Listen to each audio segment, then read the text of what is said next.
दोस्तों welcome to my channel story वाला नॉट 7। दोस्तों अगर आपने मेरे चैनल को सब्सक्राइब नहीं किया तो प्लीज़ सब्सक्राइब कीजिए और बेल नोटिफिकेशन ज़रूर दबाइए ताकि जब भी मैं वीडियो अपलोड करूं तो आपको उसका नोटिफिकेशन ज़रूर मिलेगा।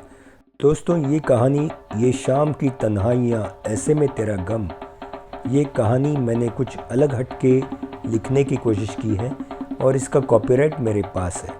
दोस्तों उम्मीद करता हूँ कि ये कहानी आपको अच्छी लगेगी।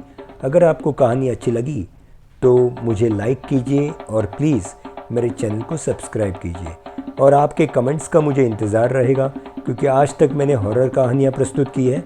आज एक अलग प्रकार की कहानी आपके सामने प्रस्तुत कर रहा हूँ। तो लीजिए दोस्तों, ये शाम की तन्हाई ऐसे में तेरा गम। पिछले 3 सालों की तरह रोशनी फिर एक बार इन वादियों में आई थी। रोशनी झील के किनारे बैठे हुए अपने पैरों पर पानी जाते हुए देख रही थी। रोशनी को ये पानी का स्पर्श बहुत अच्छा लगता था।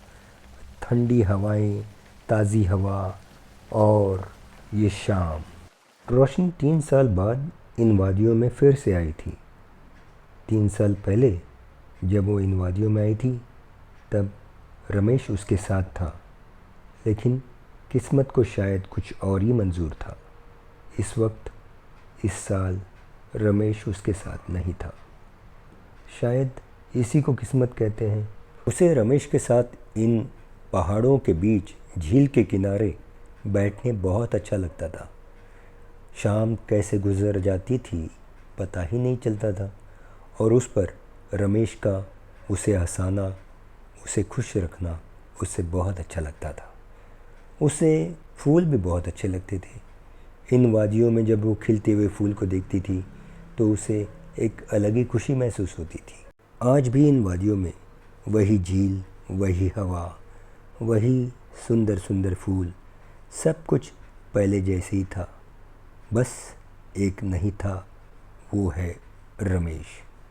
इन वादियों में उसे खुशी तो महसूस होती थी, लेकिन रमेश नहीं होने का गम उसे बहुत सताता था और उसे बार बार एक ही गाना याद आता था, ये शाम की तन्हाइयाँ ऐसे में तेरा गम। वो रोज़ शाम पहाड़ों के बीच आकर बैठ जाती थी और सोचती थी काश रमेश आज साथ होता, लेकिन रमेश तो नहीं था और ये हकीकत है। पर क्या करें, दिल है कि मानता ही नहीं।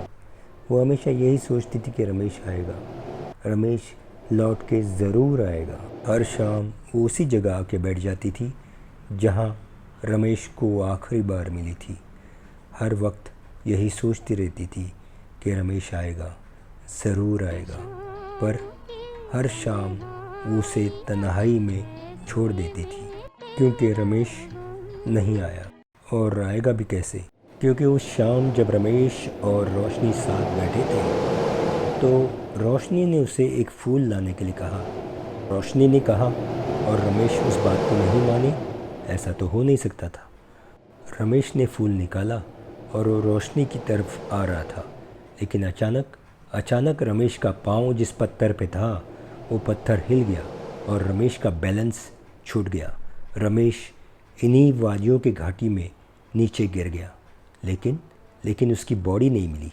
पुलिस और प्रशासन का यही कहना था कि इन घाटियों में गिर जाने के बाद कोई बच नहीं सकता और इसीलिए रमेश को मृत घोषित किया गया। लेकिन रोशनी का दिल ये कहता था कि रमेश ज़रूर आएगा।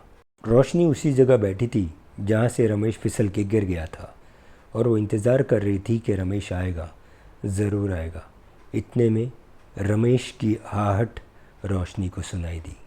रोशनी, तुम आ गई? रमेश ने पूछा। रोशनी मुड़ गई, लेकिन मुड़ते मुड़ते उसका पैर फिसल गया और वो उसी जगह से उन्हीं खाइयों में गिर गई। रोशनी और रमेश शायद सदा के लिए एक हो गए। रोशनी गिरते गिरते यही महसूस कर रही थी कि रमेश ने उसका हाथ पकड़ लिया है और उसे कुछ नहीं होगा।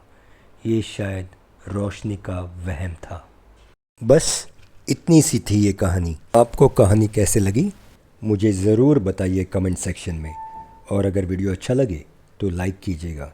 अगर आपको ऐसे वीडियोस देखने हैं जो थोड़े से अलग हटके हैं, वो भी मुझे बताइएगा। तब तक के लिए गुड नाइट।